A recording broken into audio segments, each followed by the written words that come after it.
Terima kasih Anda masih bersama kami di Kompas Siang. Saudara, proses identifikasi korban tewas kebakaran pabrik minyak goreng dan pakan ternak di Bekasi, Jawa Barat masih berlangsung. Rumah Sakit Polri telah mengumpulkan 23 sampel DNA postmortem untuk mengidentifikasi korban.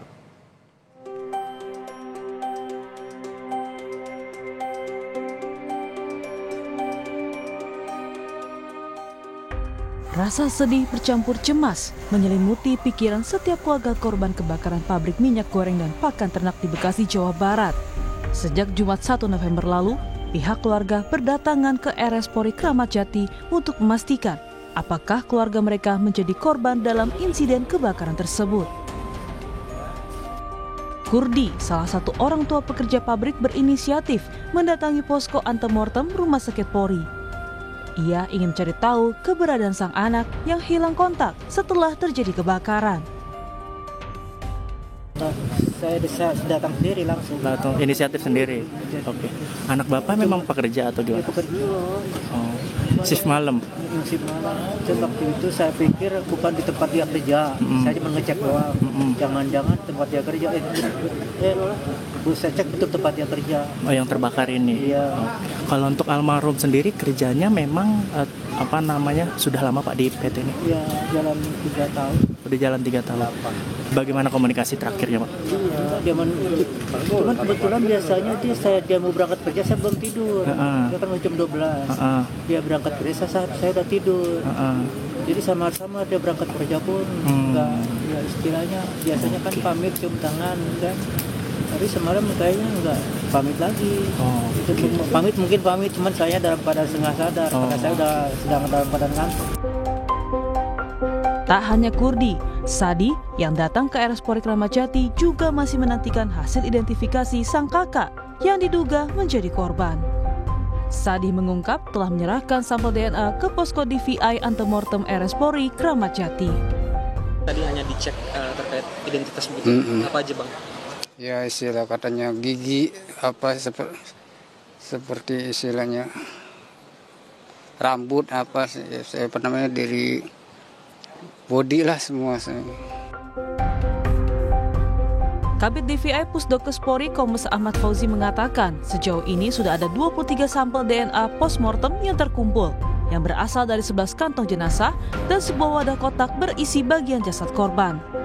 Proses identifikasi melibatkan sejumlah pihak, mulai dari tim Inafis Polri hingga tim forensik UI.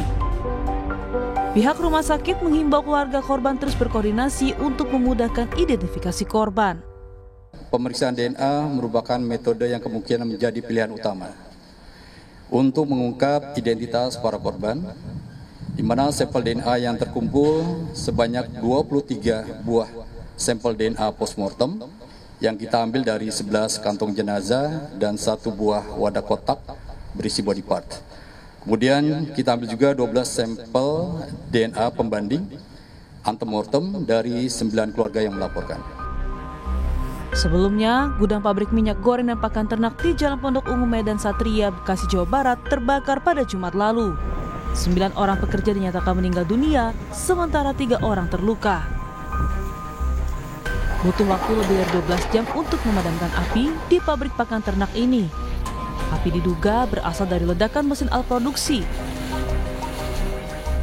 Namun, penyebab pasti masih dalam penyelidikan Polsek Medan Satria dan Polres Metro Bekasi Kota. Tim Liputan, Kompas TV.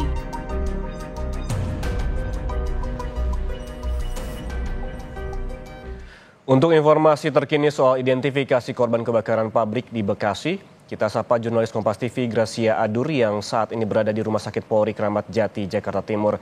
Gracia, selamat siang. Bagaimana proses identifikasi korban sejauh ini? Apakah sudah ada korban yang berhasil teridentifikasi siang ini?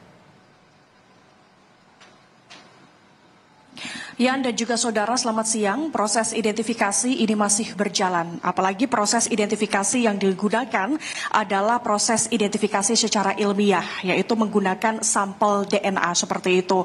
Nah, sebetulnya tim identifikasi dari Rumah Sakit Polri ini tidak menjelaskan secara rinci seperti itu terkait ada berapa lama proses pengerjaan identifikasi secara ilmiah ini, saudara. Tetapi biasanya proses identifikasi secara ilmiah menggunakan sampel DNA ini memakan waktu sekitar 4 hingga 8 hari kerja, saudara. Nah, sampai sejauh ini sampel DNA ini menjadi metode utama, saudara. Dan tim identifikasi Rumah Sakit Polri ini sudah mengumpulkan 23 DNA dari 11 kantong jenazah dan 1 wadah body part seperti itu, saudara. Kemudian ada 12 DNA pembanding dengan laporan keluarga korban yang ini juga sudah dikumpulkan oleh pihak dari tim identifikasi Rumah Sakit Polri ini, saudara. Sampai sejauh ini, saudara, masih belum ada kegiatan terbaru yang dilakukan oleh tim DVI. Tetapi tadi disampaikan bahwa kemarin tim DVI ini terakhir sudah melakukan proses pemantauan di lokasi TKP jika ada penambahan korban. Tetapi sampai hari Minggu siang ini di tanggal 3 November masih belum ada data soal penambahan korban seperti itu, saudara. Nah, informasinya ini juga bentuk himbauan dari tim identifikasi Rumah Sakit Polri agar pihak keluarga yang merasa kehilangan anggota keluarganya ini segera untuk melaporkan beberapa data ke posko antemortem yang berada di Rumah Sakit Polri ini, saudara. Dan posko antemortem ini bukannya 24 jam, artinya tim identifikasi di dalam ini selalu bersiaga untuk memberikan pelayanan bagi anggota keluarga yang merasa kehilangan.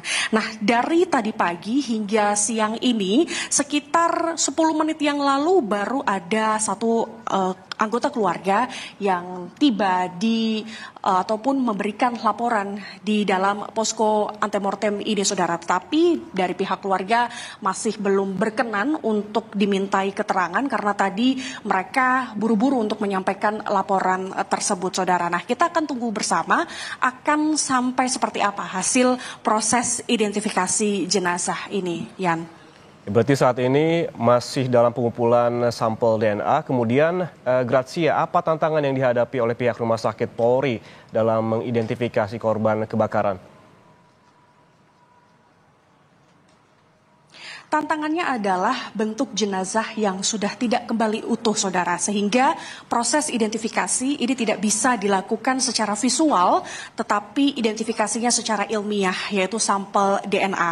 Nah, yang dimaksud dengan proses identifikasi secara visual maupun sampel DNA ini memiliki dua perbedaan, Yan dan juga saudara. Kalau identifikasi secara visual, ini tentu bentuk jenazahnya harus utuh, tidak ada kerusakan. Dan ini sangat memudahkan tim identifikasi untuk mengundang pihak anggota keluarga yang merasa kehilangan untuk melihat secara langsung seperti apa kondisi fisik dari jenazah. Itu adalah identifikasi secara fisik. Tapi kalau identifikasi secara ilmiah yang menggunakan sampel DNA, ini menggunakan sampel biologis dari jenazah untuk membuat profil DNA, sehingga ini membutuhkan waktu yang cukup lama, sekitar 4 hingga 8 hari kerja seperti itu.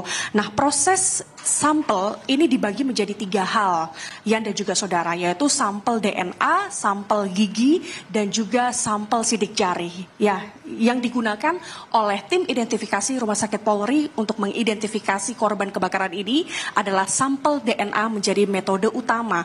Meski demikian, dari tim identifikasi ini tetap melakukan 2 sampel, yaitu sampel gigi dan juga sampel sidik jari. Nah, setelah mereka ini melakukan mengumpulkan beberapa sampel, ini nantinya akan dibandingkan dengan sampel DNA yang dibawa oleh anggota keluarga yang merasa kehilangan, seperti itu, saudara. Nah, prinsip utama dalam proses identifikasi ini adalah tim identifikasi menggunakan prinsip kehati-hatian dan juga ketepatan, saudara.